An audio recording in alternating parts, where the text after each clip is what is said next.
दिल्ली के बसंत कुंज के एक आश्रम में छात्राओं से छेड़खानी, संस्था के संचालक पर छात्राओं ने लगाया आरोप, आरोपी की लग्जरी कार बरामद। आश्रम संचालक चैतन्यानंद की तलाश में जुटी पुलिस वसंत कुंज नॉर्थ थाने में केस दर्ज। कार पर लगा रखी थी यूएन एम्बेसी की फर्जी नंबर प्लेट। पश्चिम बंगाल में भारी बारिश की वजह से आज और कल सभी शिक्षण संस्थान बंद। समय से पहले सरकार ने किया दुर्गा पूजा की छुट्टियों का ऐलान। कोलकाता में भारी बारिश का कहर, 9 लोगों की हुई मौत, 7 लोगों की करंट लगने से गई जान, 2 की डूबने से हुई मौत। पश्चिम बंगाल में नेता प्रतिपक्ष शुवेंदु अधिकारी ने कोलकाता में बारिश से तबाही के लिए ममता सरकार को ठहराया जिम्मेदार। कहा, मौसम विभाग की चेतावनी के बावजूद नहीं किए गए बचाव के उपाय।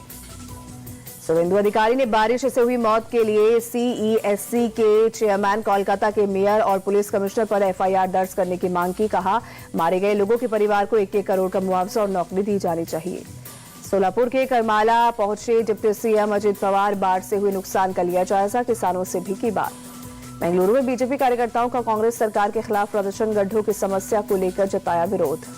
बिहार के जहानाबाद में आकाशीय बिजली गिरने से छात्र की मौत, छात्र को अस्पताल में कराया गया भर्ती, डॉक्टरों ने मृत घोषित किया।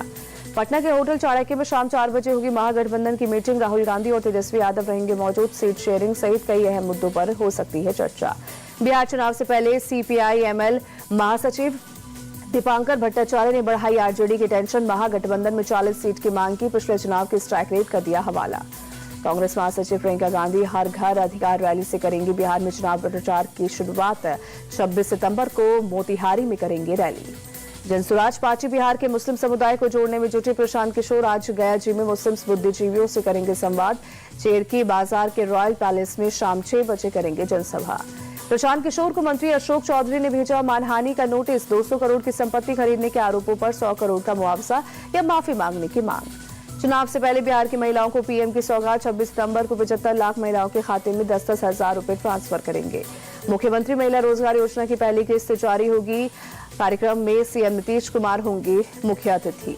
बिहार में आरजेडी की माई बहन योजना के लिए फॉर्म भरवाने पर देश प्रताप का हमला। कहा, फॉर्म के चक्कर में मत पड़िए, फॉर्म भरवाएंगे और पैसे लेने लगेंगे।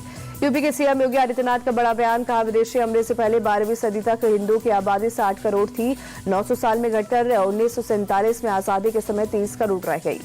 सीएम योगी ने बिना नाम लिए विपक्ष पर किया हमला। कहा, आज भी कुछ लोग विदेशी मानसिकता के साथ काम कर रहे हैं, ऐसी मानसिकता वाले देश और समाज को बांट रहे हैं।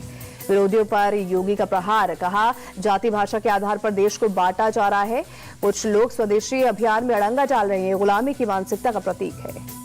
सीएम योगी ने आत्मनिर्भर भारत स्वदेशी संकल्प कार्यक्रम में पीएम मोदी के स्वदेशी के नारे पर दिया जोर। कहा, हमें भारतीय श्रमिकों की बनाई हर चीज को बढ़ावा देना चाहिए। बीएसपी में शामिल होने की खबरों को आजम खान ने किया खारिज। कहा, केवल वही लोग बता सकते हैं जो अटकलें लगा रहे हैं। अखिलेश यादव के बयान पर यूपी के मंत्री दयाशंकर सिंह का तंज। कहा, आजम खान के मुकदमे तभी वापस लेंगे जब उनकी सरकार आएगी और ऐसा होगा नहीं। बीजेपी सांसद रवि किशन ने भी अखिलेश पर साधा निशाना। कहा, यूपी की जनता जंगलराज, गुंडाराज और बाहुबली राज को फिर नहीं देखना चाहती। 4 दिन नवरात्रि का आज तीसरा दिन। कटरा में माता वैष्णो देवी मंदिर में भक्तों की उमड़ी भीड़। हरिद्वार के माया देवी मंदिर में हुई सुबह की आरती। शारदीय नवरात्रि के तीसरे दिन की पूजा अर्चना। शारदीय नवरात्रि के तीसरे दिन अंबाला में भी उमड़ी भीड़। भंजनी काली माता मंदिर में भक्तों ने की पूजा अर्चना। कर्नाटक के हावेरी में नवदुर्गे मंदिर में देवी देवताओं को फूलों से सजाया गया। शारदीय नवरात्रि के तीसरे दिन भक्तों ने की पूजा अर्चना। गृह मंत्री अमित शाह ने गांधीनगर में नवरात्रि की पूजा की। बहुचर माता मंदिर में परिवार के साथ की देवी की आरती। गृह मंत्री अमित शाह गांधीनगर के गरबा कार्यक्रम में हुए शामिल। हजारों की तादाद में लोग गरबा खेलने पहुंचे। गुजरात के राजकोट में नवरात्रि में प्राचीन गरबा का आयोजन। भारी संख्या में गरबा देखने पहुंचे लोग संगीत की धुन पर झूमते नजर आए। नवरात्रि में गुजरात के अहमदाबाद में गरबा का आयोजन। गरबा के दौरान कई झांकियां दिखाई गई, लोग जमकर मस्ती करते नजर आए। हैदराबाद में डांडिया का आयोजन। भारी संख्या में डांडिया खेलने पहुंचे लोग। डांडिया के दौरान पंडाल में सुरक्षा के पुख्ता इंतजाम। लोगों को पहले तिलक लगाकर दी गई डांडिया में एंट्री। गरबा में किसी गैर सनातनी को नहीं मिलेगी एंट्री। जयपुर के हवा महल से बीजेपी विधायक बाल मुकुंद का बयान। मुंबई के मलाड में गरबा पंडाल के बाहर पोस्टर। महिलाओं को लव जिहाद से बचने का दिया संदेश। भगवान वराह के पोस्टर भी आए नजर।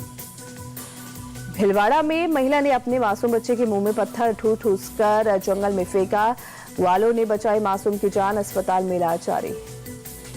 बिहार में सुपौल के बेलापट्टी में बड़ा नाव हादसा। बेंगाधार में नाव पलटने से एक महिला की मौत, 4 लोग लापता हुए। नाव में 13 लोग सवार थे, जिनमें से 8 लोगों को रेस्क्यू किया गया। लापता लोगों की तलाश जारी। बागपत पुलिस मिशन शक्ति टीम को बड़ी सफलता। एनकाउंटर में एक बदमाश को गोली मारकर किया अरेस्ट।